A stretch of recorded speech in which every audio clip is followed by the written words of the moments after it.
Right உங்களுக்கு என்னங்க ஒன்றும் பிரச்சனை இல்லை. டிஎம்கேல போன வருஷம் 15 கோடி வாங்குனீங்க. அடுத்த எலெக்ஷனில் திரும்ப வாங்குவீங்க. நிறையா காசு இருக்குது. நீங்கள் கட்சி அலுவலகம் நடத்துறதுக்குள்ள கல்யாணம் பண்ண நடத்தலாம்.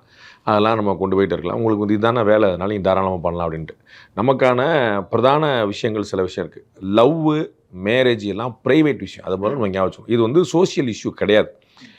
அதில் ஒரு பிரச்சனை வருது அப்படின்னா சொசைட்டி ஹேஸ் டு அட்ரஸ். சரிங்களா?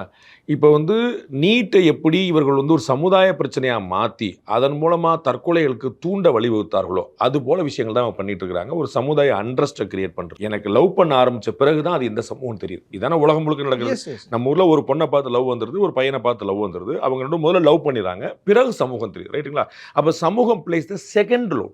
ரைட்? அப்போ நீங்கள் என்ன செய்றீங்க? அதுக்கு முதல் ரோல் நீ வந்து கலப்பு திருமணம் பண்ணு. அப்போ நான் வந்து ஒரு நிமிஷம் முடிச்சேன். நான் வந்து என்ன சமூகம் தெரிஞ்சுக்கிட்டு பண்ணணுமா? Holidays nale, adu namma GT Holidays da. South India's #1 travel brand.